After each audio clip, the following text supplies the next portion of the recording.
Vamos orar ao Senhor nessa hora.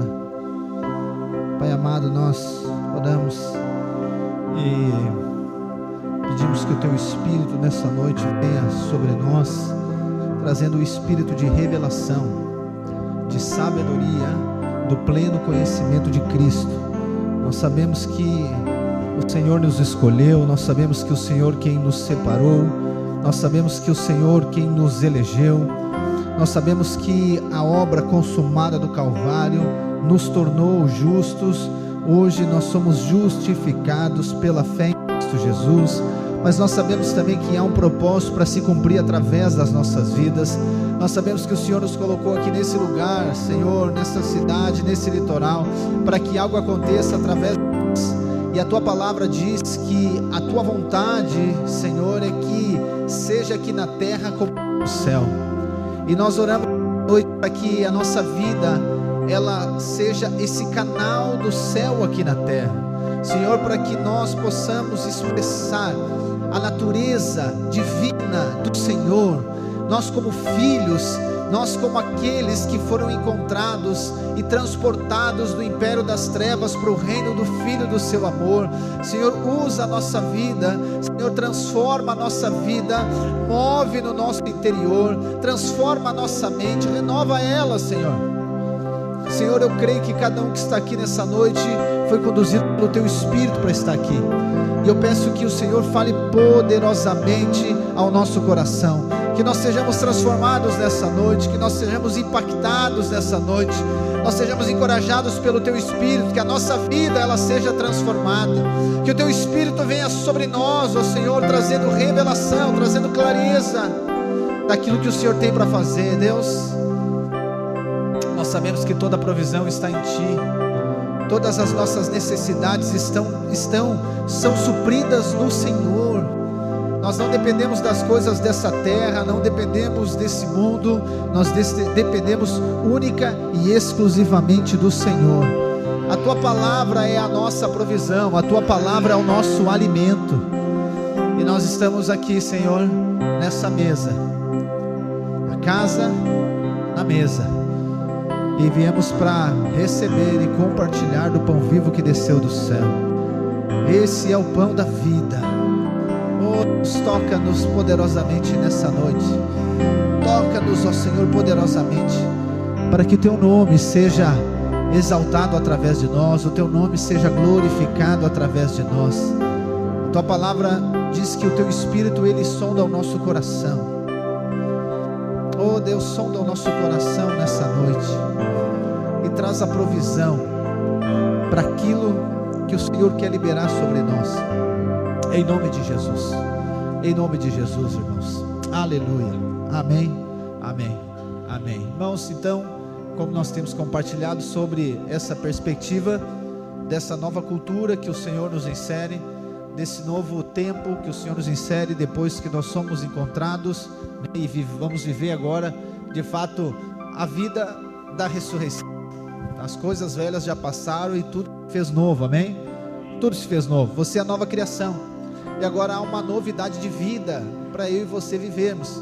Continuamos no mesmo lugar, continuamos, no cosmos, no mundo, vivendo o mesmo sistema, mas agora há outro sistema que nos governa, há outra maneira, há outro modus operandi que nós funcionamos agora. Nós não vivemos mais segundo essa terra, nós vivemos agora segundo as questões celestiais, e é dessa maneira que eu e você vamos viver todos os nossos dias. Só que existe agora a necessidade de eu e você sermos transformados para que isso aconteça, porque as coisas não acontecem de uma hora para outra, a maioria delas, algumas sim, eu vou falar sobre algumas hoje, mas a maioria das coisas elas acontecem no aspecto processual. Nossa vida vai sendo transformada, nós somos salvos imediatamente quando nós cremos em Cristo, e o Espírito habita em nós. Ponto, somos salvos, nos tornamos filhos. Mas agora, como filhos, o propósito agora é o processo para nos tornarmos a imagem do Filho que é Jesus. E aí agora, quando nós olhamos para a igreja primitiva, para o início da igreja, para o livro de Atos, nós vamos ver, como eu já tenho falado para os irmãos, de aspectos que são determinantes, que são fundamentos da igreja do Senhor Jesus. E esses fundamentos, eles não mudam e jamais vão mudar. São fundamentos absolutos. Obviamente que Cristo, ele é esse fundamento principal. Ele é a pedra, né? Ou seja, a palavra diz que ele é a pedra, ele é o fundamento. E a partir de Cristo nós vamos construir. O apóstolo Paulo vai falar na carta aos Coríntios que ele lançou o fundamento, e agora nós, que somos os construtores, vamos construir segundo, não nós queremos, mas segundo nós achamos que temos que construir. Mas é muito mais fácil nós olharmos para aquilo que já foi iniciado, e nós agora olharmos para esses fundamentos que os apóstolos fizeram. Porque um princípio, né, e eu vou compartilhar sobre ele na próxima semana, diz que a igreja, ela vivia todos os dias com base na doutrina dos apóstolos. Então já tem uma doutrina que foi criada, nós não precisamos criar outra doutrina. Já tem uma maneira que foi determinada, definida por esses primeiros cristãos, com esses que andaram com Jesus. Então eu e você não precisamos fazer uma nova, não precisamos, né, vamos lá, inventar a roda. Já tem um modelo, já tem um padrão. Obviamente que nós precisamos entender agora qual que é o desafio, é saber o que é fundamento, o que é princípio e o que é secundário. Então esse é o desafio, esse é um dos principais desafios. Está falhando o microfone aqui, tem outro? O microfone está falhando aqui, tem outro? Pilha, o que é? Eu falo você mesmo, dá uns gritos aqui no pastor. Nós temos, o desafio é o que? É princípio, e o que é princípio e fundamento, e o que não é princípio e fundamento. Então aí, esse é, como eu falo, um dos principais desafios do cristão. E aí aquela pergunta, né, quando nós recém convertemos, estamos dando os primeiros passos com o Senhor, o que pode e o que não pode, não é assim? Pode fazer isso, pode fazer aquilo. Pastor, pode beber bebida alcoólica? Aí tu deu pastor, né? Pastor, pode trabalhar no sábado? Pastor, pode fazer não sei o que? Pode fazer isso? Pode comprar e vender sem nota? O tanto de coisa que a pessoa vai perguntar, 80% daquilo que ela vai perguntar, ela já sabe. É verdade, não é você, é os que não vieram. A 80% que ele vem perguntar, ele já sabe. Mas o que ele quer? Ele quer que o quê? O pastor diga sim ou não, para ele dizer, o pastor falou que sim, ou o pastor falou que não. É mais fácil, né? O pastor tem as costas largas. Está entendendo? Mas aí o que é princípio, o que não é? E aí se você for ver, os maiores problemas, discussões que acontecem entre os cristãos, e não é discussão por conta, no sentido de discussão para edificar algo, mas é discussão para dizer quem está certo, nesse sentido. A maioria dessas discussões são por coisas secundárias. São por coisas secundárias. Então eu e você precisamos sempre buscar no Senhor e na palavra de Deus, que é outra base, que não negociamos, o que realmente é fundamental. Então você vai ver que tem coisas que estão ligadas com a experiência individual e tem coisas que estão ligadas com a experiência coletiva. Então aqui em Atos nós vamos ver fundamentos geralmente ligados ao aspecto coletivo, tá? Mas tem coisas que eles estão ligados, tem outras cartas, principalmente nas pastorais aqui de Paulo, que estão ligadas na questão individual. Então eu vou dar um exemplo para você. Talvez no início da conversão você não considerava que fazer algumas coisas era errado. Por exemplo, vou dar um exemplo que, né, enfim, só para não alguém achar que eu estou falando uma indireta, o pastor está dizendo que é, eu vou dar um exemplo, nada a ver, mas para você entender. Então vamos supor que no início da conversão você achava que comer chocolate não era pecado. Você já conhece a história do chocolate, né? Então você comia chocolate sem nenhum tipo de acusação, nada. Comia chocolate e entrava no culto aqui, levantava a mão para cima, glória a Deus, orava em língua, virava cambota, fazia tanta coisa. Mas aí você foi caminhando com o Senhor, e aí o Espírito Santo foi conduzindo você a perceber que chocolate não é tão bom assim, não é tão saudável assim chocolate. Aí você foi diminuindo. Ou ainda, você continuou comendo chocolate, chegou no culto, já não levantou a mão tão alto. E se você levantava a mão, Satanás dizia, essa mão está suja de chocolate, baixa ela. Você, meu Deus, eu tenho que parar com esse negócio de chocolate. Está entendendo que não tem a ver com chocolate, né? Mas assim a nossa vida vai se dando. Então, por exemplo, depois de um tempo, você decidiu, você creu, cara, chocolate não faz mais parte da minha vida. Eu sou agora anti-chocolatra. Eu sou oposto agora. E aí agora para você comer chocolate é pecado. Mas antes não era pecado. Então quer dizer que isso aqui está ligado com a experiência individual, irmãos. Individual. Pastor, quer dizer que cada pessoa pode escolher o que é pecado e o que não é? Não. Não pode. O que a Bíblia diz que é pecado, é pecado. Mas tem coisas que é o Espírito Santo que vai trabalhar na sua vida. É Ele que vai mover você, conduzir você. O que nós precisamos sempre, aqui eu quero orientar você antes de começar a pregar aqui mesmo. O que eu e você precisamos entender? Sempre que você está em dúvida, indecisão, você quer buscar a direção de Deus, você quer saber se realmente aquilo é vontade de Deus, você precisa orar e pedir para o Senhor revelar o princípio para você. Porque às vezes nós queremos saber o que pode fazer, o que não pode fazer, aonde nós devíamos procurar, buscar do Senhor o princípio daquilo. Então tem pessoas que eles vão pegar o próprio texto na Bíblia, e ele vai dizer, mas está escrito aqui que não pode fazer. Só que ele pegou aquele texto, ele tirou do contexto da história, ele tirou tudo e ele está usando aquilo como um pretexto para ele fazer aquilo que a Bíblia está dizendo. Só que aquilo não é uma questão primária. Pastor, mas aí a pessoa que tem um problema, sim, quando ficar no indivíduo tudo bem, mas o que vai acontecer? Ela vai querer levar sempre para o coletivo. Ele vai querer dizer para o outro, a Bíblia está dizendo que pode comer chocolate, está aqui, então pode comer.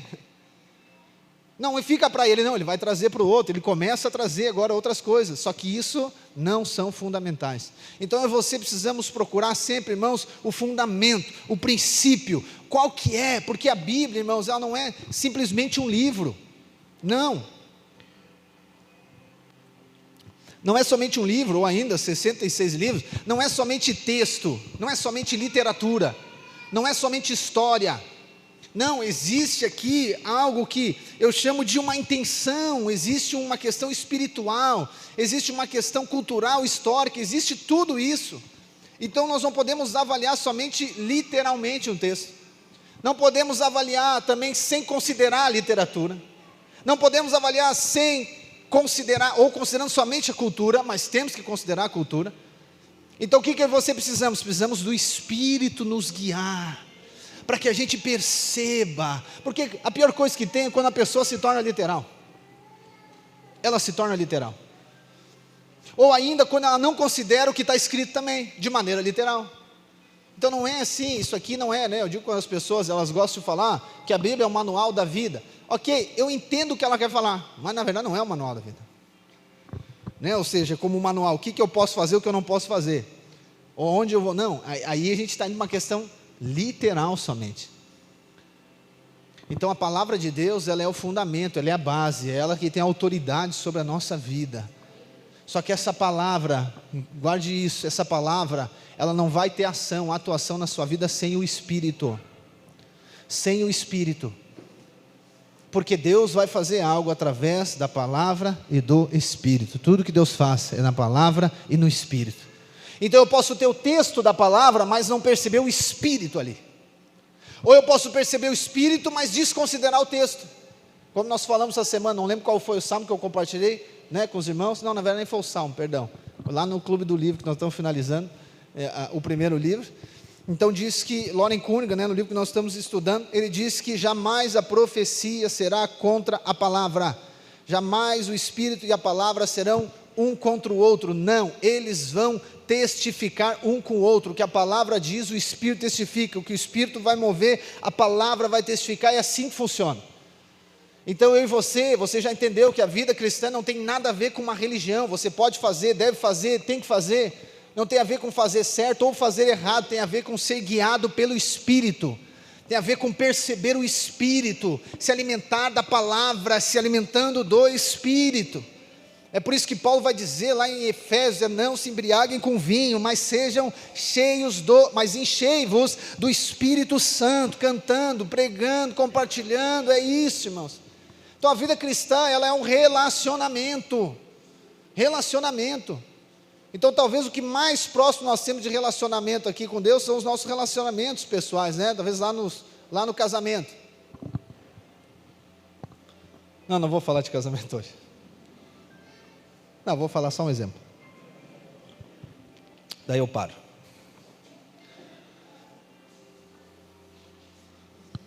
Quando a esposa diz para o marido pergunta: e aí, amor, tudo bem? Ela: aham, tudo bem. Quem é marido aqui? Você sabe que ela está dizendo, mas não está tudo bem, sabe, né? Se você for só pelo literal, não, tu falou que está tudo bem. Está entendendo mais ou menos como é que é a palavra de Deus? Mais ou menos. Amor, eu vou comprar um sapato lá. A esposa do marido: eu vou comprar um sapato lá. Pode ser? Aí não fala nada, né?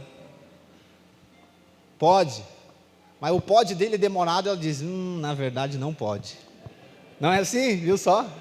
É outros casais que não vieram hoje. Fica tranquilo. Amém, irmãos?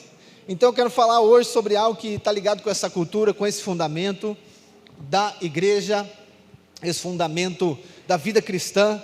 E eu quero começar com você lá em Atos capítulo 2, vamos para lá, versículo 37. Quero falar um pouquinho para você hoje sobre o arrependimento. O arrependimento, ele faz parte da vida cristã. Só que o arrependimento, existe uma espécie de confusão quando vai se entender o arrependimento. Existem duas experiências de arrependimento. Nós precisamos diferenciar ela. Primeira é a experiência, vou chamar ela de evento. É uma experiência de porta. E existe a outra experiência, que é uma experiência de estilo de vida de arrependimento. Só que arrependimento não está ligado, ou ainda não podemos definir arrependimento como o mundo determina. Então, por exemplo, quando uma pessoa, ela fez algo errado e ela está chorando, o que nós podemos dizer, se não temos entendimento bíblico? Que ela está arrependida. Arrependimento, talvez, quando há arrependimento em você, talvez na maioria das vezes não há choro. Então arrependimento não tem a ver, não está ligado diretamente com o choro, embora você pode chorar quando está se arrependendo. Tristeza, talvez você pode arrepender ficando muito triste, você pode se arrepender não ficando triste. Talvez você se arrependa ficando feliz. E talvez você achava que isso não era arrependimento. Arrependimento tem que ficar triste e chorando, porque isso é sinal de arrependimento. Não, a palavra arrependimento, no original dela, principalmente nesse primeiro aspecto aqui, que é evento, né, nesse aspecto aqui de porta, né, nessa experiência de porta, está ligado com mudança da maneira de pensar. Arrependimento está associado à conversão. Então você está indo para um lado, alguma coisa aconteceu e você converteu. A Bíblia chama isso de arrependimento. Se você olhar João Batista, ele vai pregar dizendo: arrependei-vos porque está chegando, está próximo o reino dos céus. Jesus, depois de Mateus capítulo 4, em Lucas também capítulo 4, sobre depois da experiência do batismo da tentação, a palavra vai dizer que Jesus começou a pregar essa mensagem: arrependei-vos porque chegou agora o reino dos céus. E aí nós vamos ver em Jesus isso acontecer e também nos apóstolos. O arrependimento aqui no aspecto de porta, nessa questão de experiência única e inicial, a vida cristã, ela vai iniciar a partir, ou melhor, junto do primeiro aspecto, que é a pregação do Evangelho. A pregação do Evangelho vai resultar em arrependimento. Eu vou mostrar para você nesse texto. Então é que nós temos que pregar o arrependimento? Não, o arrependimento, ele é uma consequência da pregação do Evangelho. Só que quando Jesus está anunciando arrependimento, e João Batista está anunciando arrependimento, ele está dizendo: uma nova cultura é chegada, uma nova maneira de viver é chegado, um novo reino é chegado, ou seja, agora é necessário uma mudança da maneira de pensar. Então, quando que acontece arrependimento aqui, nesse evento de conversão, é quando você recebe a pregação do Evangelho. Quando você ouve a pregação do Evangelho, quando você ouve a pregação da graça, esse Evangelho, essa palavra de Deus, ela promove em você uma ação. E pode ser arrependimento, pode ser que não seja arrependimento. Nós vamos ler um texto ali que diz que as pessoas zombavam, mas outros arrependeram. Então arrependimento, ele está muito ligado com essa questão de crer. Mas vamos ler esse texto aí então, Atos 2, a partir do 37, está ligado com, lembra dos fatos aqui, né? Então, o Espírito Santo vem sobre a igreja e Pedro, ele prega o evangelho. Lá do versículo 12, 13, 14 em diante, até o 36, Pedro prega o evangelho. Ele prega a mensagem da graça. E aí, no 37, aqui mostra o resultado disso. Olha o que acontece. Quando ouviram isso, ficaram muito comovidos e perguntaram a Pedro e aos demais apóstolos: que faremos, irmãos? Pedro respondeu: arrependam-se e cada um de vocês sejam batizado em nome de Jesus Cristo para a remissão dos seus pecados, e vocês receberão o dom do Espírito Santo, porque a promessa é para vocês e para os seus filhos, para todos os que ainda estão longe, isto é, para que todos aqueles que o Senhor nosso Deus chamar. Com muitas outras palavras deu testemunho e exortava-os dizendo: salvem-se desta geração perversa. Então os que aceitaram a palavra de Pedro foram batizados, havendo um acréscimo naquele dia de quase 3.000 pessoas. Então qual que é a sequência aqui do arrependimento? É o seguinte, é pregação do evangelho. Preste atenção, irmãos, aqui em mim. Só há arrependimento genuíno, bíblico, a partir da pregação do evangelho. A partir da pregação do evangelho. Se não há pregação do evangelho, ou seja, pregação da graça de Deus, pode haver alguma coisa, mas não é arrependimento. Não é arrependimento bíblico. Então a pregação da lei, ela não gera arrependimento. O que a pregação da lei gera? Condenação e acusação. A pregação do evangelho, o evangelho da graça. E aí a gente vai ver, se eu abrir lá em Romanos capítulo 2, versículo 4, aonde Paulo, de maneira duríssima, mas duríssima, ele fala aos romanos judeus, os judeus que estavam em Roma, ele diz: vocês pensam que a lei, ou ainda a ação de vocês, ou a atuação moral de vocês, vai resolver alguma coisa? Ele diz: vocês estão negando que é a bondade de Deus que conduz ao arrependimento. Então, como nós achamos por vezes que as pessoas vão arrepender? É sendo duro com ela no sentido de lei. Se você falar para a pessoa, apontar o dedo na cara dela, ela vai se arrepender. Não, se você falar para ela assim, que se ela fizer isso, ela vai para o inferno, ela vai se arrepender. Irmão, como é que você se arrependeu? Como é que você foi salvo? Por causa da lei ou por causa da graça? A graça, entenda aqui, figura de linguagem, ela nos destrói, irmãos. A graça destrói todos os nossos argumentos, porque esse arrependimento aqui inicial, preste bem atenção, acontece quando nós ouvimos a mensagem do evangelho, e o Espírito traz revelação para nós. E aí o arrependimento acontece no momento que eu e você desistimos. Olha só, o que é arrependimento aqui? Desistir de tentar salvar a si mesmo. Quando eu desisto de tentar salvar, porque esse é o meu pensamento. Eu preciso ser um bom marido, eu preciso ser uma boa esposa, eu preciso fazer tudo certo, eu preciso me comportar bem, eu preciso de obedecer, eu preciso ser um profissional de sucesso, eu preciso ser alguém que tenha sucesso financeiro. Eu preciso ser alguém que cumpra algumas leis, talvez não todas, porque são muitas, 613, mas talvez se eu cumprir algumas ali, umas 2 ou 3, está bom já. E aí se eu ajudar os pobres, se eu der presente para as crianças lá no Natal, se eu não falar mal das pessoas, enfim, às vezes eu vou falar mal, mas está bom, se eu não falo tão mal que nem os outros falam. A pessoa que vive desse jeito, eu não estou dizendo que ela está vivendo errado, num sentido, mas essa pessoa, ela está fazendo isso de uma maneira inconsciente de tentar salvar a si própria. Quando prega Jesus para ela, ela vai dizer o que? Não, eu não preciso, meu Deus, olha só para a minha vida, eu tenho uma casa, um carro, e um trabalho bem sucedido, está tudo certo, então eu não preciso disso aí. Então o que ela está dizendo? Ela está dizendo que tudo aquilo que ela conquistou, tudo aquilo que ela fez, tudo aquilo que ela faz, é suficiente para ela chegar diante de Deus e dizer: Deus, eu fiz a minha parte, agora o Senhor tem que fazer a sua.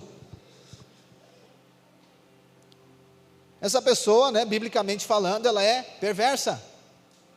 Essa pessoa, biblicamente falando, ela é ímpia. Ímpia.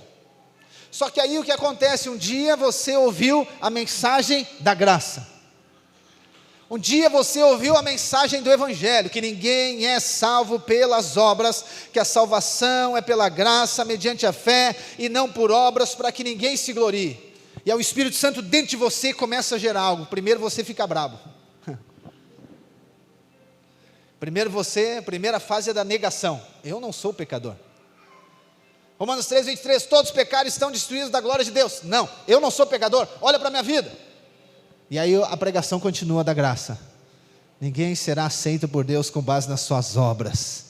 Ninguém será aceito por Deus por causa da sua obediência. O Espírito Santo começa, como uma espada dentro de você, começa ali, porque a palavra é uma espada, a palavra de Deus é viva e eficaz como uma espada cortante de 2 gumes, e ela vai pegando você, e você vai indo, e aí vai falando para você que o seu esforço não vale de nada para ser salvo diante de Deus, e aí você vai resistindo, você pode até endurecer o coração, mas daqui a pouco o Espírito Santo, ele traz luz dentro de você, e aí você decide fazer o quê? Se entregar, você decide desistir da tentativa de salvar a si mesmo, você bate no peito e diz, é verdade, eu sou pecador, eu preciso de salvação, embora eu tenha as coisas, eu não sou aceito diante de Deus por aquilo que eu tenho ou faço, eu necessito de um Salvador, eu necessito de Cristo, eu necessito do Evangelho na minha vida, e a palavra para isso é arrependimento. Por isso que eu e você somos chamados a pregar o Evangelho, irmãos, porque o arrependimento é consequência de quem tem revelação, de quem o Espírito dá revelação para o Evangelho. Eu e você não temos que pregar a lei, eu e você não temos que aplicar a lei, não temos que viver na lei, não, nós temos que pregar, viver o Evangelho da graça de Deus, porque é a bondade de Deus que conduz qualquer pessoa ao arrependimento, e é isso que aconteceu com eles. Aqui o texto, nessa versão, Almeida atualizado, diz que, o versículo 37, diz que eles ficaram muito comovidos, mas tem outra versão, acho que é a corrigida, diz que eles compungiram no seu coração, e o original dessa palavra é como se fosse o quê? É como se fosse alguém inquietando ele, num sentido de quase irritando ele dentro dele. Então quando Pedro prega o Evangelho da graça, eles ficaram inquietos, e aí veio uma pergunta, e agora, o que nós vamos fazer? Ou seja, tudo aquilo que eu confiava, quer dizer que eu não posso confiar, tudo aquilo que eu confiava não é base, não é fundamento para mim ser salvo, tudo aquilo que eu confiava não vale nada diante de Deus, para ser salvo, e aí a pergunta vem, o que eu tenho que fazer, irmãos? É interessante, olha o texto, Pedro não diz o que as pessoas têm que fazer, Pedro diz o que Deus fez em Cristo Jesus, amém?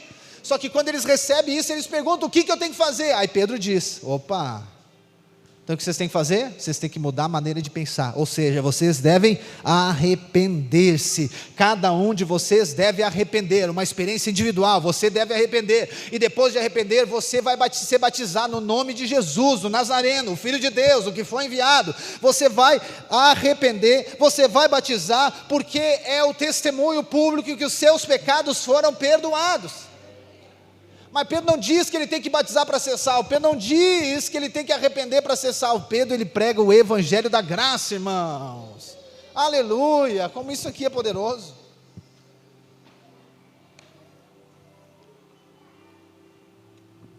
Nós precisamos entender que é só o Evangelho da graça que vai gerar salvação, que vai gerar arrependimento. Isso vale sim para as outras pessoas, mas isso vale para mim e para você, você vai entender isso. E aí outro texto, vamos lá, Atos 3, agora um pouquinho para frente. Atos 3 acontece a mesma coisa. Na verdade, no sentido de mensagem, pregação, e resposta, resultado. Pedro e João, eles curam aquele coxo, e aí acontece, toda aquela confusão ali no templo, e aí Pedro, ele prega o Evangelho, do versículo 11. Aí lá no final, no versículo 17, ele faz a mesma coisa, ele diz, e agora, irmãos, eu sei que vocês fizeram isso por ignorância, porque ele diz que eles mataram Jesus, vocês fizeram isso por ignorância, como também as suas autoridades o fizeram, mas Deus assim cumpriu o que tinha anunciado anteriormente pela boca de todos os profetas, que o seu Cristo havia de padecer, portanto, versículo 19, portanto, arrependam-se e se convertam, para que sejam cancelados os seus pecados, a fim de que da presença do Senhor venham tempos de refrigério, e que Ele envie o Cristo que já foi designado para vocês, a saber, Jesus. Está entendendo aqui a dinâmica? Pregação do Evangelho, arrependimento. Pregação do Evangelho e arrependimento, é o resultado, é a resposta. Pastor, quando não há arrependimento, é porque a pregação não está sendo do Evangelho. Quando não há arrependimento, a pregação não está sendo da graça, está sendo lei. A lei, preste atenção em mim, a lei jamais irá gerar arrependimento.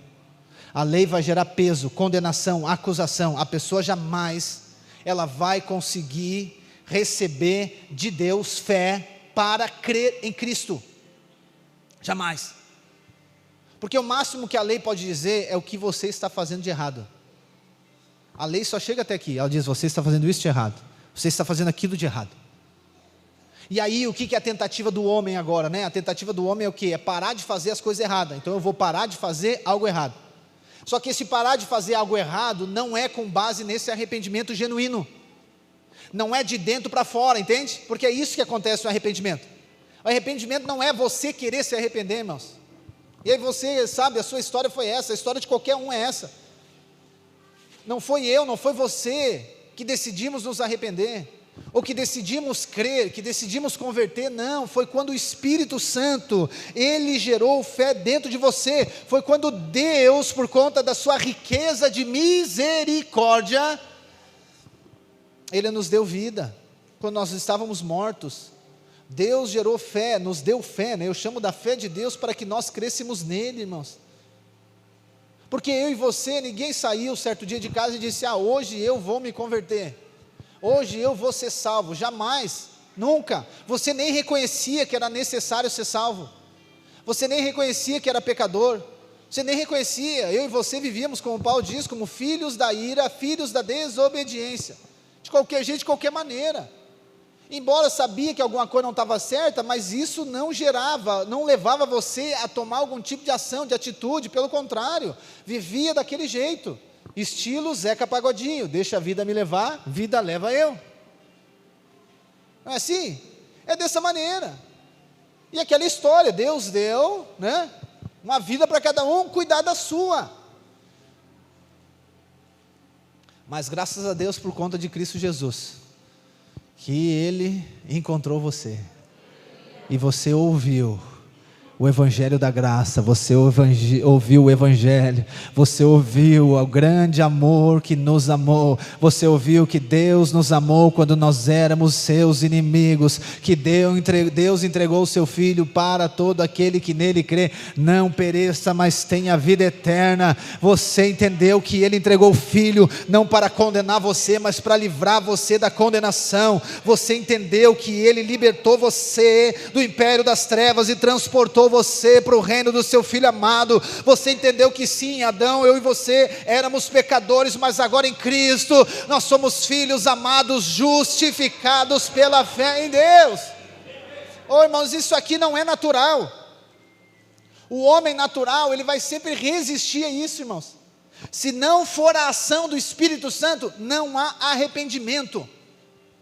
Pastor, eu me arrependo muito fácil. Cuidado, talvez isso não seja arrependimento.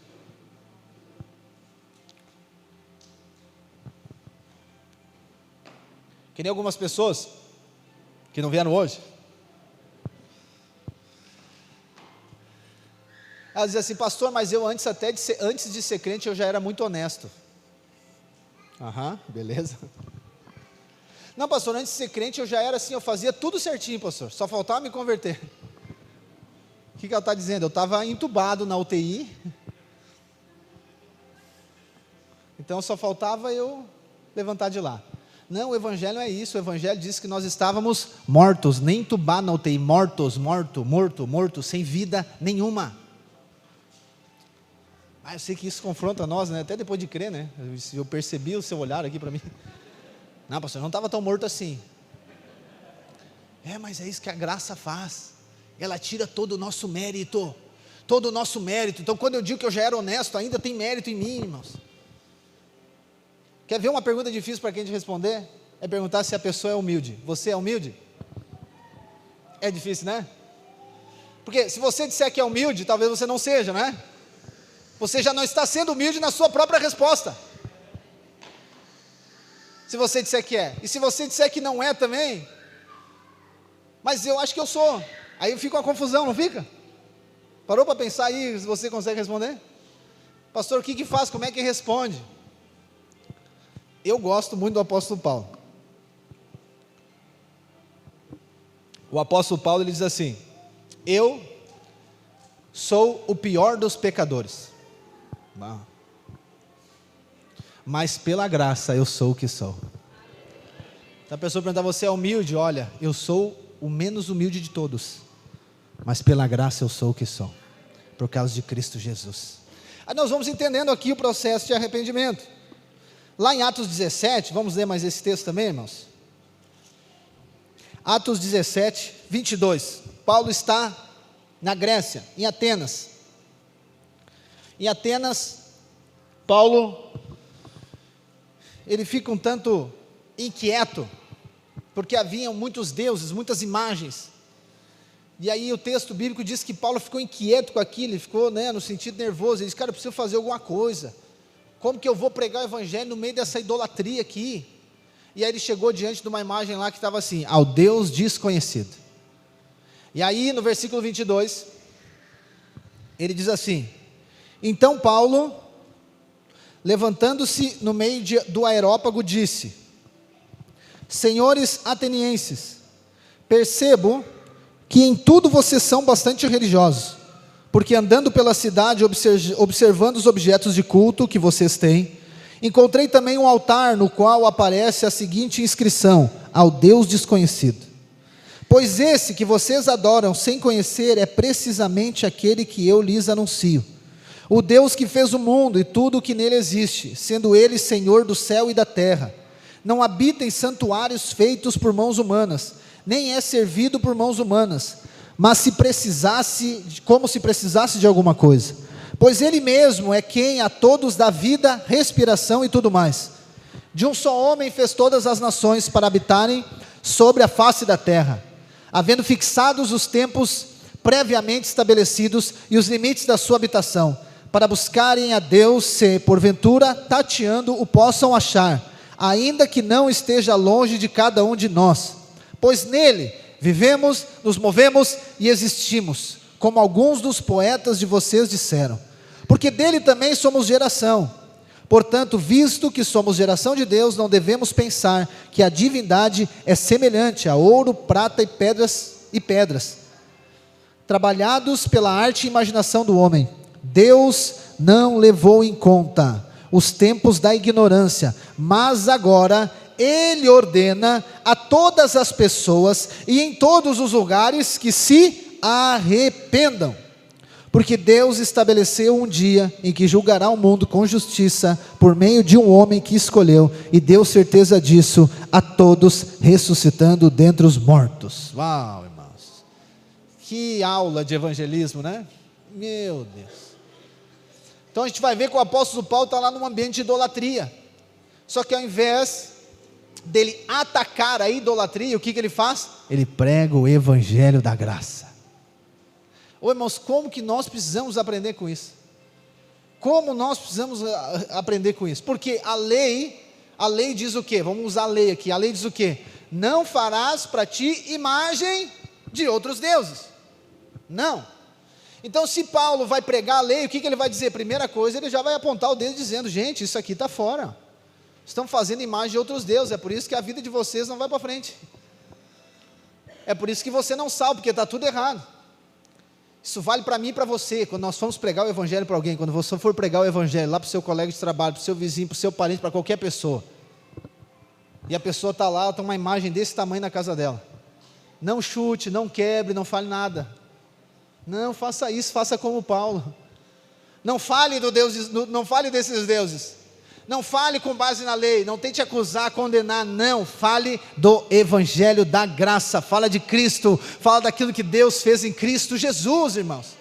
E no final de tudo isso, a oportunidade, ou melhor, exigidamente, a pregação do evangelho, ela gera o quê?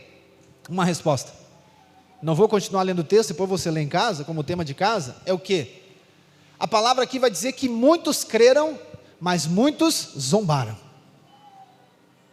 Muitos creram, mas muitos zombaram. Então, depois da pregação do evangelho, da graça, vai ter uma resposta. Muitos vão crer e se arrepender. Muitos vão zombar e vão continuar do mesmo jeito. Mas o evangelho não muda. O evangelho da graça não muda. Aquilo que Deus fez em Cristo não muda, irmãos. Então, a pregação do evangelho é o maior chamado ao arrependimento.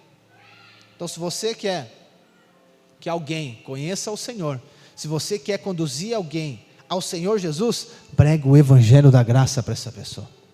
E é isso que aconteceu conosco. Essa experiência que eu falei até aqui, essa experiência de porta, de evento, isso aqui não acontece todo dia. Você não se converte todo dia.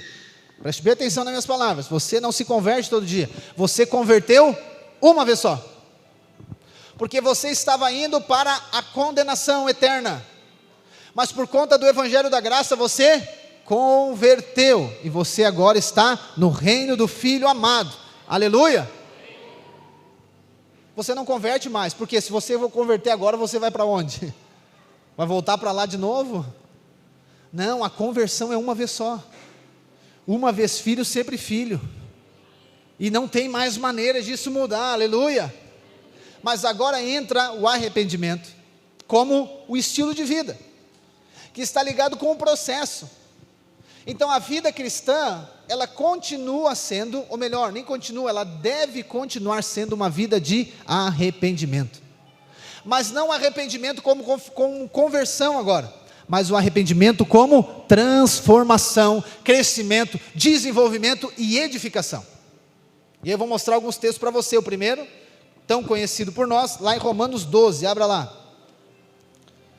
Romanos 12, versículo 1.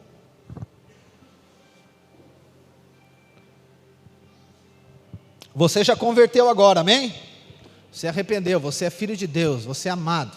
Agora é necessário continuar o processo. Falei para você, a salvação ela é instantânea, salvação no Espírito, mas agora há um processo de transformação na nossa vida. E aqui nós entendemos que é necessário, preste atenção, é necessário um estilo de vida de arrependimento. É necessário um estilo de vida de transformação. Olha o que o apóstolo Paulo vai dizer aqui em Romanos 12, 1.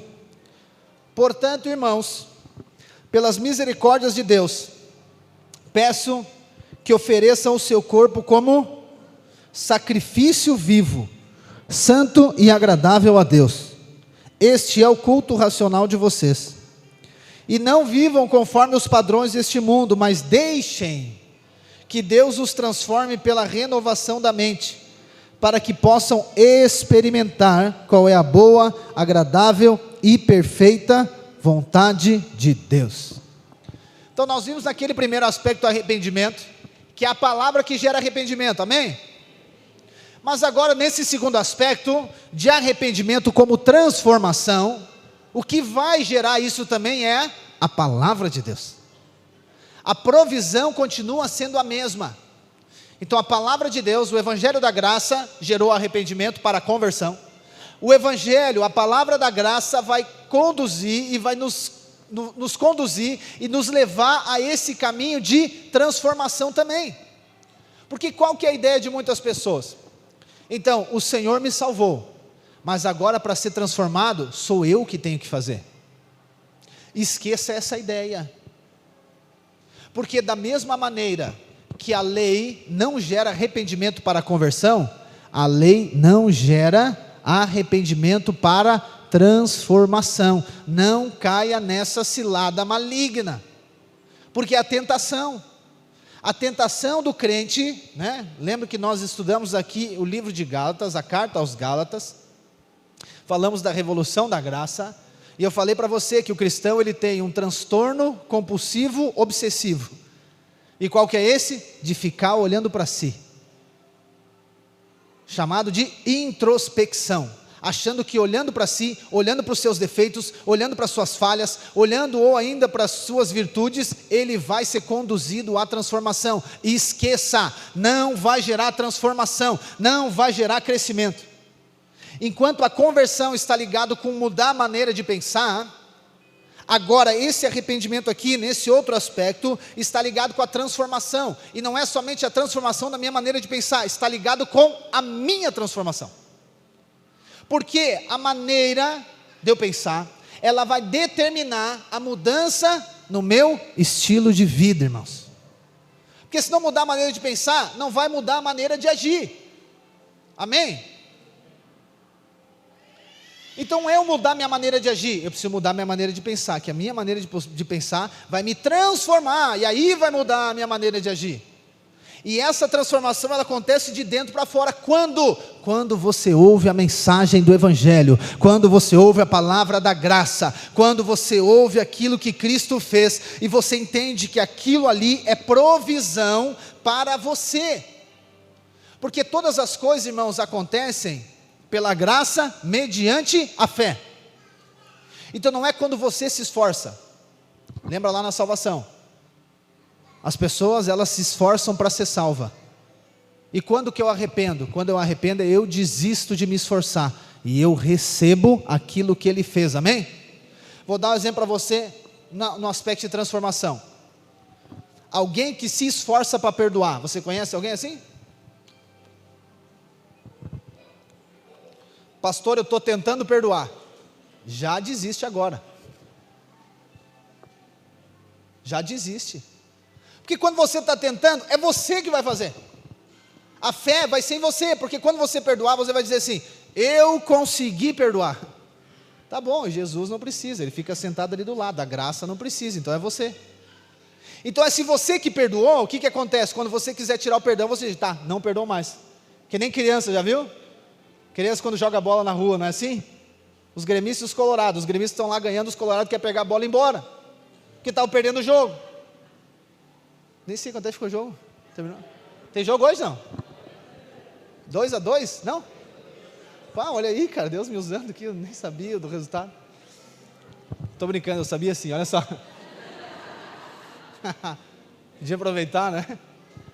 Mas é a criança quando ela fica brava, então quando está tudo bem, ela joga com a minha bola, mas quando eu estou perdendo, eu tiro a bola, então se foi você quem perdoou, o que acontece? Não, agora eu não quero mais perdoar, daqui o perdão de volta, não irmãos, a transformação não é isso aqui, presta atenção, o Evangelho não é você se tornar uma pessoa melhor, ah pastor, agora enrolou tudo aqui na minha mente, o Evangelho não é tornar você uma pessoa melhor, e o Evangelho é tornar você semelhante a Cristo.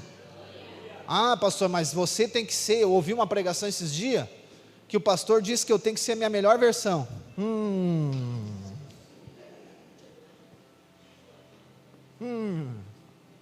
não é Evangelho, a sua melhor versão, que você pensa que é a pior de todas, a sua não, desculpa, a minha, e aqueles que não vieram hoje, não se ofenda comigo, não é você, a vida cristã é uma substituição de vida, eu não amo com o meu amor, eu amo com o amor de Deus que foi derramado no meu coração, eu não sirvo com a minha força, eu sirvo por conta do Espírito Santo que está através de mim, e o processo de transformação, Paulo está dizendo aqui, gente, olha só que poderoso, ele está dizendo, gente, é o seguinte, ele diz, olha, pelas misericórdias de Deus, eu peço que ofereça o corpo como sacrifício vivo, olha o enunciado disso aqui, não sei se você já parou para pensar, ele diz, eu peço que vocês façam o quê? Que vocês se comportem bem, eu peço que vocês obedeçam, eu peço que vocês façam um tanto de coisa, não, primeira coisa ele está dizendo, primeiro eu peço que vocês ofereçam o seu corpo como sacrifício vivo, por quê? Porque a chapa vai esquentar, porque o processo de transformação, é doloroso demais, só que eu e você precisamos fazer o quê? Entregar como um sacrifício vivo, porque agora você não é mais morto, você tem vida, amém? Então precisa ser voluntário, o processo de transformação precisa ser voluntário, é Deus que faz, mas você precisa permitir que Ele faça na sua vida, porque Deus não vai fazer nada daquilo que você não queira e você não permita, Deus não vai botar o pé no seu pescoço, não vai obrigar você a nada, não, Ele convida eu e você a um processo de transformação, para nos tornarmos semelhante a Cristo, e ainda aqui o texto diz, para que nós possamos experimentar a boa, perfeita, agradável vontade de Deus. Só que como que Ele vai dizer que vai acontecer esse processo? Primeiro, então eu e você precisamos nos oferecer, como um sacrifício vivo, santo e agradável. Olha só que interessante isso aqui, irmãos. Podia pregar só aqui, né? Acho que já está no final, né? Já vou terminar também. Sacrifício vivo, santo e agradável. Ou seja, voluntário, sabendo que é como nós vemos em Romanos 8, né? Como ovelhas entregues diariamente à morte, ao matadouro, para que ele nos transforme. Agradável.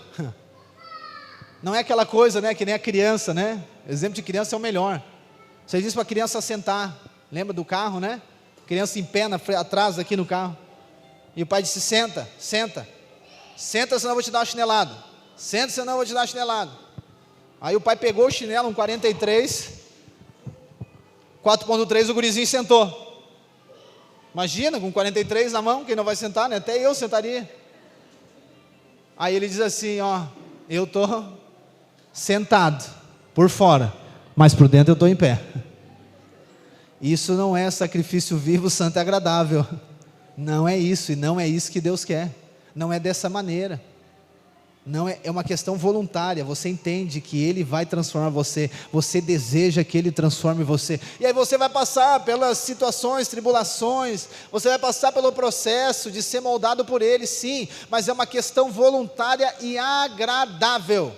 Só que isso não tem a ver com sentimento, tem a ver com fé, tem a ver com crer que Deus está me transformando. E aí ele vai dizer que você não devemos viver conforme esse mundo, mas deixem que Deus o transforme. É por isso que tem que ser voluntário, é por isso que tem que ser um sacrifício vivo, santo e agradável, porque eu e você precisamos deixar que Deus nos transforme. E aqui está, irmãos, o principal momento desse processo de transformação, de arrependimento, ou melhor, de cultura de arrependimento. Se eu e você não tivermos o arrependimento como estilo de vida, o que vai acontecer? Eu e você não vamos deixar, não vamos permitir que Deus nos transforme, não vamos permitir que Deus renove a nossa mente, porque existem os conceitos na sua mente. Você até converteu, no sentido entendeu, que não é o que eu faço, não é as minhas obras, você converteu, uau, pronto, filho. Mas agora, quando você está falando sobre, por exemplo, vida conjugal, não, daí não, pastor. Aí eu acho que tem que ser assim. Aí eu acho que tem que ser dessa maneira. Não, é desse jeito que tem que ser. Quando vai falar sobre generosidade, não, eu não aceito isso aí. Você não está deixando que Ele renove a sua mente. Consequentemente, você não será transformado. Então, uma resistência. Não, eu acho que a mulher não tem que ser assim, tem que ser diferente. Eu acho que o homem tem que agir diferente. Eu acho que a igreja não deve ser assim, eu acho que o pastor não deve ser assim, eu acho que isso não deve ser assim. Então existem um monte de preconceitos nesse sentido estabelecidos na nossa mente. E aí eu e você, se não permitirmos que Deus faça, nós não somos transformados, porque há uma resistência, ou seja, não há arrependimento. Não há um arrependimento, não há uma transformação, não há aqui um desenvolvimento na sua vida cristã. E aí você vai ser confrontado, por quê? Por conta das circunstâncias, por conta das situações. Mas é necessário agora você se posicionar como alguém que decide viver a vontade de Deus, irmãos. A cultura da vida cristã é dessa maneira. Um casamento só cresce se houver um estilo de vida de arrependimento. Só dessa maneira um casamento vai prosperar, só dessa maneira um casamento vai desenvolver. Você só irá cumprir com o propósito de Deus na sua vida se houver um estilo de vida de arrependimento. E é necessário isso ser um aspecto de nós entendermos, de que é um caminho agora a seguir. Então não foi uma vez só, são inúmeras vezes. Então hoje você está sendo confrontado por Deus, é necessário que Ele transforme a sua mente, para que você seja transformado. Porque senão o que acontece? Você vai sentar numa reunião como essa, lá numa reunião do GC ou qualquer outro lugar, ou ainda assim, você vai ler a Escritura Sagrada, mas não com esse coração que está lá em Mateus 13, sendo terra boa, não. Você vai sentar, mas com resistência. Não, mas eu acho que não é assim, eu acho que não é dessa maneira. Não pense que é eu que estou transformando você, não pense que é o marido que vai transformar a esposa que vai transformar o marido, ou o pai que vai transformar o filho, jamais, é o Espírito Santo que vai fazer, mas a provisão para isso é a palavra de Deus. Então eu preciso me desarmar, entende? Eu preciso me desarmar, eu preciso baixar a guarda, porque quando vai acontecer esse processo de transformação, principalmente no casal, claro que nenhum deles está aqui, é outros que não vieram. Como que acontece? é um se defendendo do outro. Ah, pastor, mas lá em casa a gente nem briga. Tá, então ora por mim depois. Pode orar, porque, meu Deus, casamento que não está um fight, então alguma coisa tem. Não, meu Deus, nós precisamos receber essa unção aí. Você já chegou no nível de transformação que nós estamos buscando todo dia, batendo no peito e dizendo: Deus, sou pecador, misericórdia de mim. É dessa maneira. Então qual que é o problema do crente? Nós pregamos aqui também, lembra que eu falei sobre a jactância, aquela irmã? Sobre o orgulho do crente ser crente. Então agora eu sou crente, eu sou filho de Deus, eu sou amado, é o seguinte, então eu trato a minha mulher do jeito que eu quiser. Eu trato meu marido do jeito que eu quiser, porque uma vez salvo, sempre salvo, então deu. Ah, miserável, não entendeu nada. É porque daí aquela coisa que tem que estar sempre com a razão. Tem que estar sempre com a razão, é muito forte. A decisão dele é inclinada para aquilo que ele acha, não para aquilo que é da palavra de Deus. Ele se posiciona segundo ele acha, não segundo a palavra. E ele se torna forte, resistente, ele não se entrega a Deus de uma maneira voluntária, como sacrifício santo e agradável a Deus, não. E a mente dele não é renovada, óbvio, não vai ter transformação. E a vida cristã dele se tornará religiosa, ele vai ficar apontando o dedo para todo mundo, porque fulano é assim, o ciclano é assim, mas aquele cisco que ele vê no olho do outro, ele não vê a trave que está dentro dele. Pronto, falei.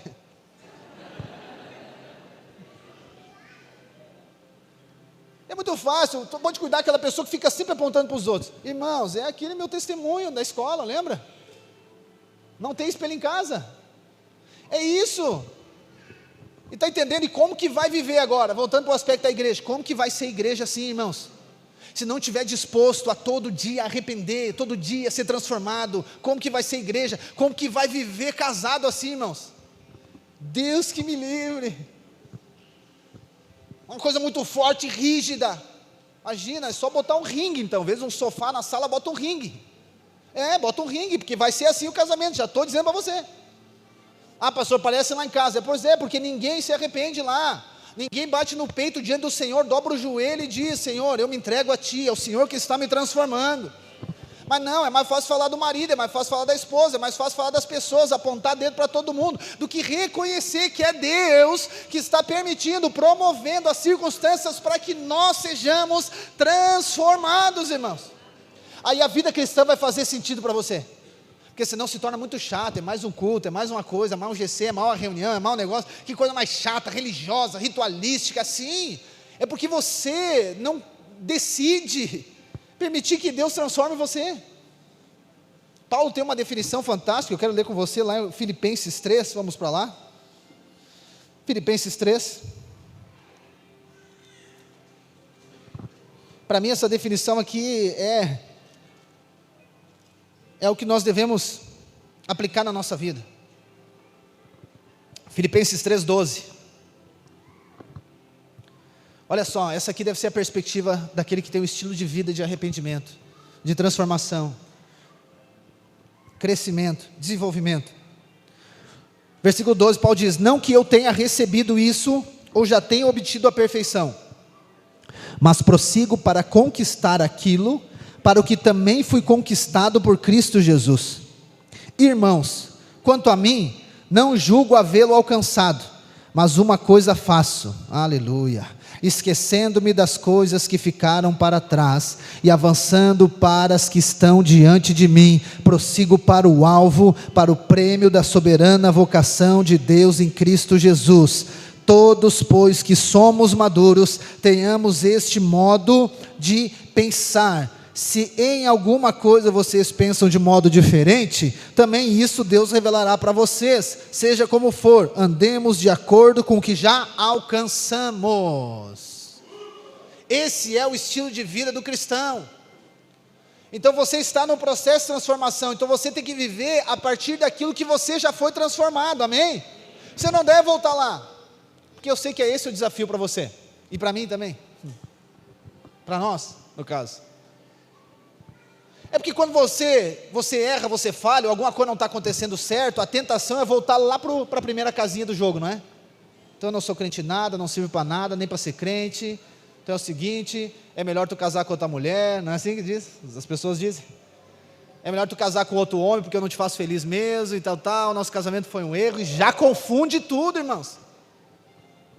Fala, Deus. Então é melhor nós separar mesmo, cada um para um lado. Não, Paulo está dizendo que nós vamos ser transformados, nós vamos andar de acordo com o que já alcançamos. Então, se alguma coisa existe para resolver, não volta lá para a primeira casinha do jogo, não, eu continuo daqui que eu já alcancei.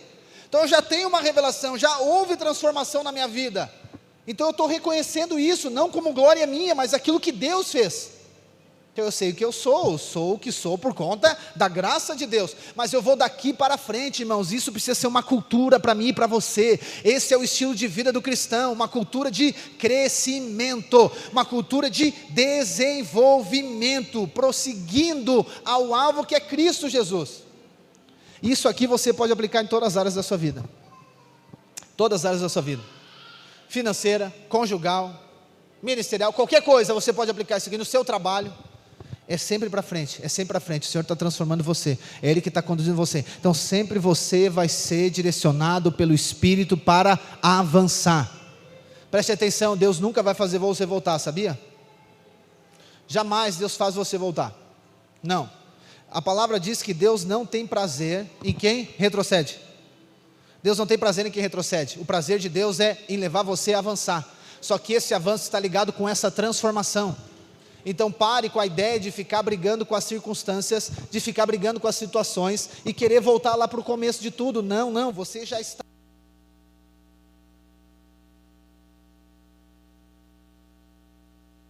Esse desafio, ele é o último, ele não é o primeiro e não será o último.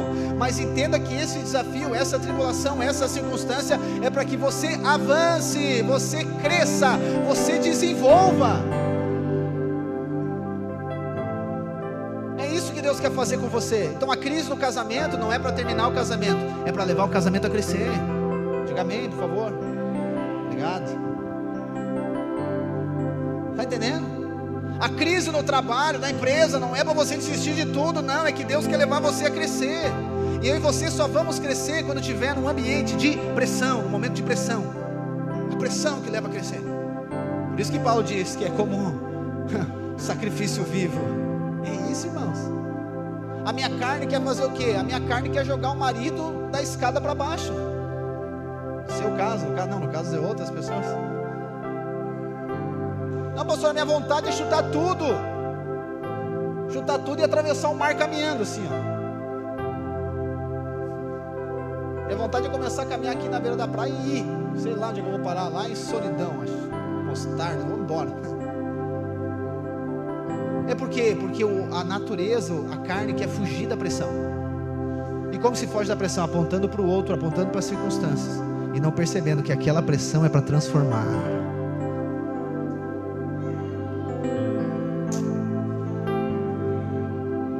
Irmãos, a nossa carne é de pescoço, né? Como é que é a carne, aquela carne que você pega? Se você quer ter certeza, a carne de segunda, você quer ter certeza que ela fica macia, você faz o que com ela? Pressão. E mete pressão. É assim, bem-vindo. Bem-vindo à selva, que nem diz aquele coisa. Bem-vindo à vida cristã, é essa pressão. Jesus disse: no mundo passareis aflições, mas tem de bom ânimo, porque eu venci o mundo. E aqui nós entramos no estilo de vida do céu aqui na terra. A gente não foge da pressão, a gente enfrenta ela com a convicção que Deus irá usar essa pressão para me transformar. As circunstâncias, situações. E é como eu falei para você, eu vou caminhar para o final. Isso aqui deve ser uma cultura. Você não deve, preste atenção aqui, deixa eu alinhar bem isso para você entender. Você não deve confundir Deus conduzir você a crescer com uma ambição natural de crescimento. Aí você vai forçar o negócio. Então é diferente você forçar algo do que você se esforçar. Forçar, você está indo na frente de Deus. Ok? Você está indo na frente de Deus. Você está atropelando coisas. Você está forçando. E aí isso é cansativo. Só que confunde muito com o esforço também. O esforço é de Deus. Só que o esforço, ele é a partir de uma palavra que Deus dá para você. Você se esforça com base numa palavra. Você se esforça a partir daquilo que Deus falou para você. e aí você se esforça. Isso também é cansativo, pode ter momentos que é cansativo, mas o Espírito Santo, ele vem sobre o seu coração como um refrigério na sua alma, gerando convicção.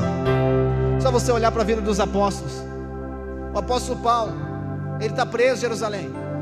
Em algum momento talvez, enfim, ele é homem, é carne, ele pensou, cara, acho que eu vou desistir desse negócio. Aí a palavra diz que apareceu um anjo para ele de noite e disse: Paulo, te esforça, eu estou contigo, não para, continua. Ele foi livre das pressões? Não, ele permaneceu na pressão, mas Deus trouxe a convicção: eu estou contigo, é eu que estou nesse negócio. Falei para você, quando o apóstolo João tem a revelação do Apocalipse, ele está na ilha chamada Patmos, preso. Deus não tira ele da prisão. Deus não tira ele da prisão, ele permanece na prisão, ou seja, ele permanece na pressão, mas ao testificar do Espírito que Deus está com ele. É isso que você tem que entender. Quando vinha a pressão, quando vinha a circunstância desafiadora, não desista, não pare, pelo contrário, persevere. Mas eu quero dizer para você, o Espírito Santo está dizendo para você que ele está com você, ele está em ti, é ele que está nesse negócio. Para que a gente dependa dele. Aí aquela coisa, a gente vai lá, ora, Senhor, eu quero ter filho. Aí tem 3 numa pegada. Ah, pastor, que pressão. Você orou, pediu, meu Deus do céu. Pastor, botei nas minhas primícias lá, pedi um carro, 4 portas completo, V6. Tá bom, Deus mandou. Aí lá, pastor, mas tá muito cara a gasolina. Meu Deus.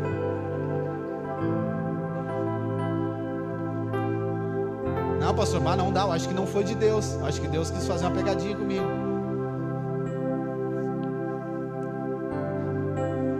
Vai lá, ora, pede para Deus: Senhor, nos dá pessoas, nos dá tal. Aí tem um monte de gente, tem um monte de GC para multiplicar. Agora, meu Deus, o pastor está louco, esse negócio que ele quer fazer. Pois é, mas está orando. Crescimento está ligado com. Eu sei que a gente acha, a nossa mente, a gente não, as pessoas, outras. A ideia delas é. A ideia, eu vou fazer um dia uma pregação para mim não me alongar muito hoje aqui, eu prometi para mim mesmo. Ela tem a ideia de. A mentalidade de se aposentar, entendeu? O que é a pessoa que vive com a mentalidade de se aposentar? Eu vou trabalhar para depois não trabalhar mais. Eu vou trabalhar para depois não trabalhar mais. Então eu vou me esforçar aqui, mas vai chegar o dia que eu vou acordar 10h30, 11 horas, vou pegar um todinho, pegar uma traquinas e não vou fazer nada. A vida dela para chegar um dia e não fazer nada. Ô irmãos, isso aqui esquece. Você entrou nesse negócio de ser crente, não vai ter isso aqui. Não vai ter mesmo. No céu não é assim, não funciona assim esse negócio. A mentalidade de aposentar é um dia não fazer nada. Achar que crescimento vai dar menos trabalho. Não, vai dar mais trabalho. Um filho vai dar trabalho, 2 vai dar muito mais. E 3 vai dar muito mais. 4 mais, 5 mais. Pastor, eu quero ter 10. Amém, muito mais trabalho. É assim. Uma empresa dá trabalho. Ah, tem 2 funcionários, dá trabalho. Tem 5, mais trabalho. 10, mais trabalho. 2 empresas, mais trabalho ainda. 100 funcionários, mais trabalho ainda. Pastor, acho que eu vou mudar minhas orações. Pensa bem.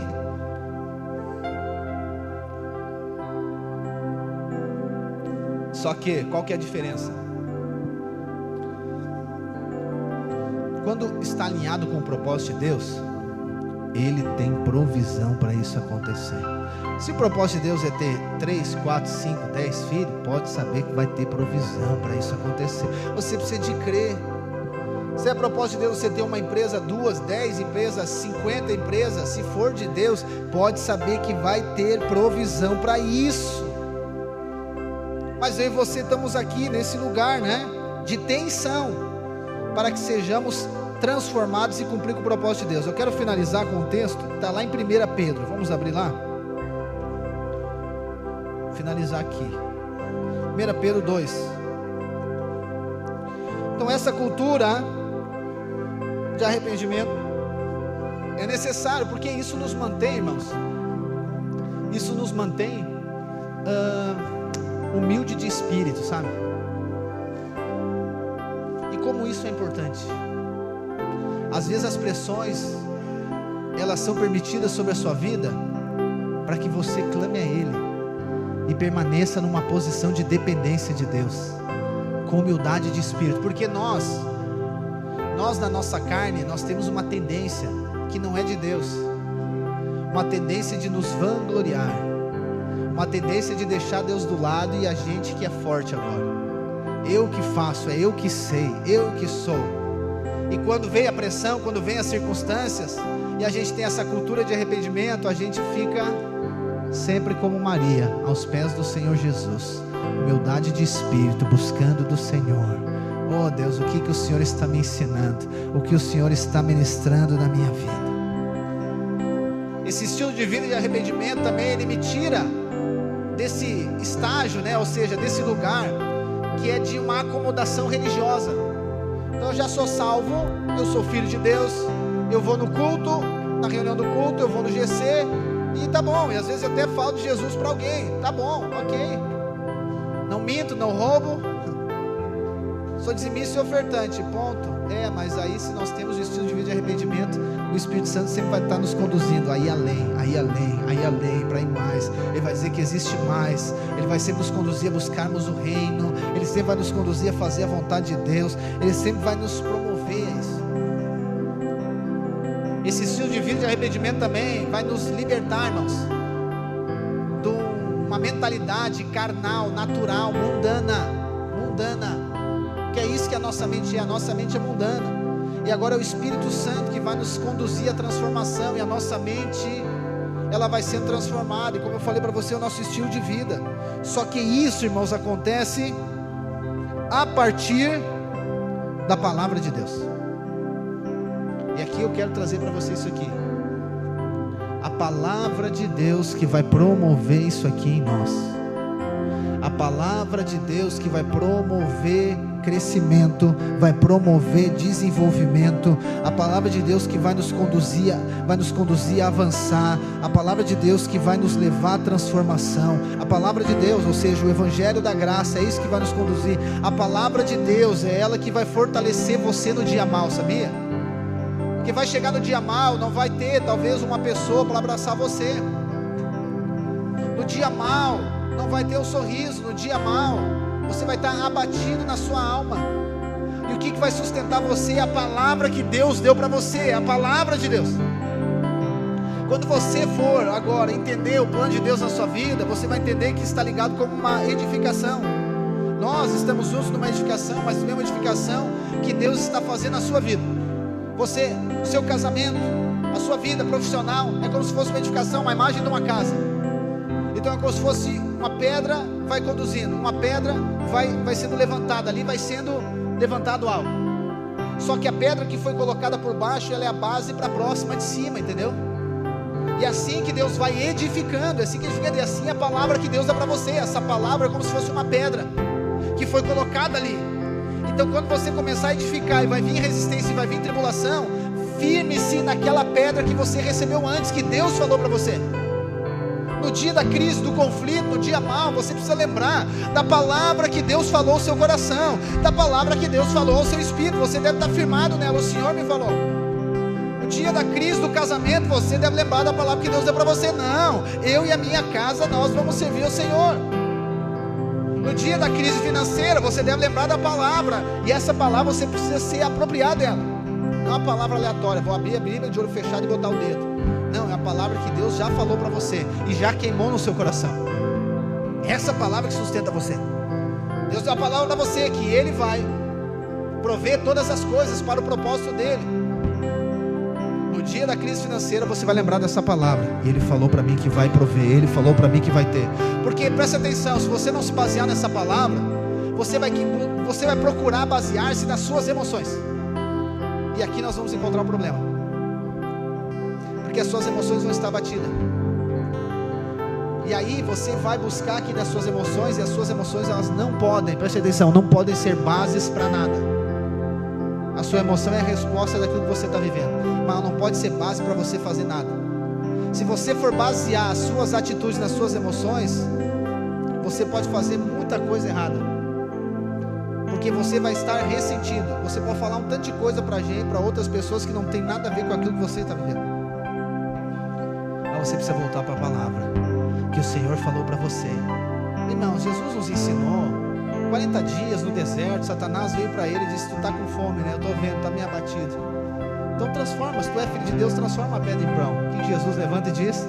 Nem só de pão viverá, mas de toda a palavra que procede da boca de Deus. Então nós vivemos por aquela palavra que Deus nos deu. Essa é a nossa base. É isso que você vence as crises, irmãos. É isso aqui que é evangelho. Assim que você vive uma vida de arrependimento, porque às vezes a circunstância é uma, mas o Senhor está promovendo algo dentro de você, sobre você, para levar você a avançar. Então o apóstolo Pedro diz para mim e para você lá em 1 Pedro capítulo 2 versículo 1, olha o que ele diz no processo: portanto, abandone toda maldade, todo engano, hipocrisia e inveja, bem como todo tipo de maledicência. Versículo 2: como crianças recém-nascidas, desejem o genuíno leite espiritual, para que por ele lhes seja dado crescimento para a salvação, ou ainda para a transformação, se é que vocês já têm experiência que o Senhor é bondoso. O que Pedro está dizendo? Como criança, eu e você devemos buscar esse leite. E o que é o leite? A palavra de Deus. Paulo está dizendo, assim como uma criança recém-nascida, e você que tem filho entende bem, ela só faz 3 coisas, né? Dorme, mama e suja a fralda. Só isso que ela faz. Da mesma maneira que aquela criança recém-nascida, ela deseja, ela anseia pelo leite. É dessa maneira que nós temos que desejar a palavra de Deus. É a palavra de Deus. Nós temos que desejar a palavra de Deus, que é o leite genuíno. É só isso que vai gerar crescimento em mim e você. Não acha que é uma fórmula diferenciada que vai levar você a ser transformado. Não, é a palavra de Deus. É a palavra de Deus. Então desejamos a palavra de Deus, que é esse leite genuíno que nos conduz no processo de arrependimento. O leite, que é a palavra, é a provisão para sermos transformados, para crescermos, para sermos edificados, para cumprir com o propósito de Deus na nossa vida. E esse é o nosso estilo de vida. Então sempre que você receber a palavra de Deus, abra o seu coração, permita que essa palavra, ela seja como uma semente que entre lá dentro do seu coração, no seu espírito. Não resista a ela, permita que ela permeie dentro de você, encontre terra boa no seu coração e ela dê fruto na sua vida. A pior coisa que tem, ou melhor, tem coisas piores, né? Mas talvez o que mais atrapalha alguém de ser transformado é quando ele tem o coração fechado, orgulhoso e soberbo em relação à palavra de Deus. Oh, irmãos, isso aqui, a palavra de Deus é provisão, é alimento, amém? É isso aqui que é a palavra de Deus. Eu tenho que buscar, você precisa buscar. Quando você está em crise, o que você busca? Você precisa buscar a palavra. Quando você precisa de uma direção de Deus para fazer algo, o que você faz? Você precisa buscar uma palavra de Deus. Você não deve se mover antes de ter uma palavra. Você não deve tomar atitude nenhuma antes de ter uma palavra, porque quando você entender, ou melhor, você visualizar essa palavra, o Espírito Santo queima dentro de você e você diz, é isso, fé de Deus é gerar no seu coração, porque você não está indo sobre a sua emoção, você está indo sobre a palavra. Lembra Pedro, Lucas 5, tem 2 experiências de Pedro que são fantásticas, né? Lá em Lucas 5 diz que Pedro pescou a noite toda e não pegou nada. Jesus pediu o barco emprestado, pregou o evangelho e depois disse, vamos pescar.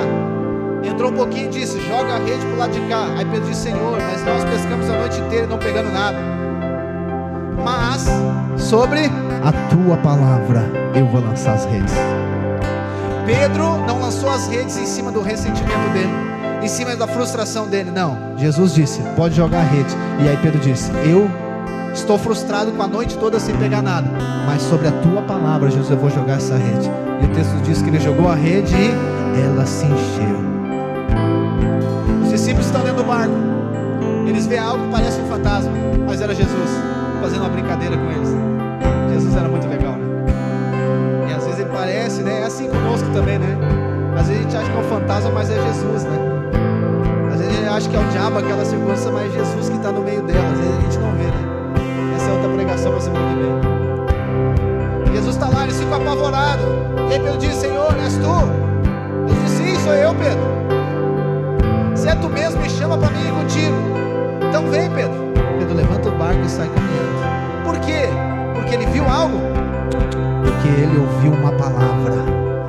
Pedro Pedro andou sobre a palavra de Deus, Pedro agiu sobre a palavra de Deus. Assim é a nossa vida. Esse é o estilo de vida do cristão, é uma palavra. Nós nos reunimos por conta da palavra, nós vivemos por conta da palavra, nós agimos por conta da palavra, nós temos as nossas atitudes por conta da palavra. Então é isso que Deus está falando para você. Quando nós temos essa cultura de arrependimento, esse estilo de vida, irmãos, o Senhor vai movendo dentro de nós, Ele vai liberando palavras para você. Palavras para você. Então talvez hoje Deus quer o quê? Talvez hoje Deus quer resgatar palavras que Ele já liberou sobre você. Eu sei que às vezes a gente pode esquecer, mas Ele não esquece, pode ter certeza. O Senhor não esquece. Isaías 55 Ele diz que a palavra dEle não voltará vazia. Se Ele liberou uma palavra para você, creia nessa palavra. Pastor, mas Ele não deu palavra. Então peça para Ele: Senhor, eu preciso de uma palavra sua. Preciso de uma palavra sua.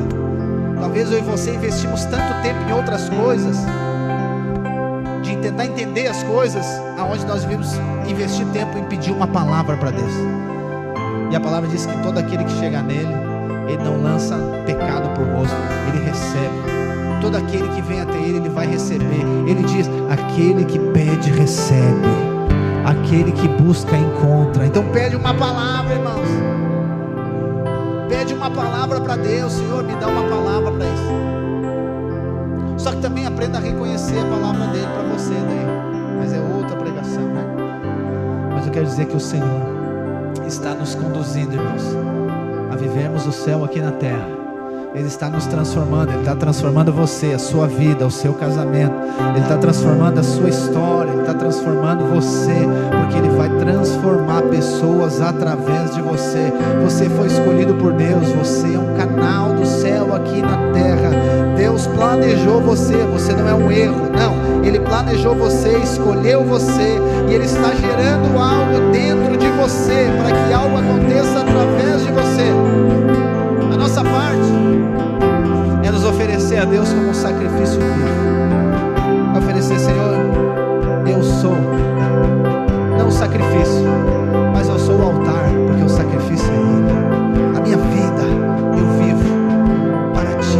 Não sou mais eu quem vive, Senhor, mas é o Senhor quem vive em mim agora. Eu creio que o Senhor tem as palavras de vida eterna. Eu creio que o Senhor tem a provisão para todas as coisas. Eu não tenho a explicação para todas, mas eu creio, eu obedeço pela fé ao Senhor.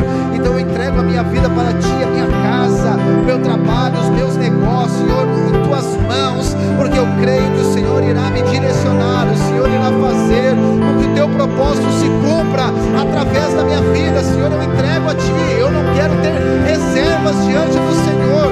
Eu mudo a minha maneira de viver, o meu estilo de vida, a minha maneira de pensar, porque o Teu Espírito habita em mim, Senhor.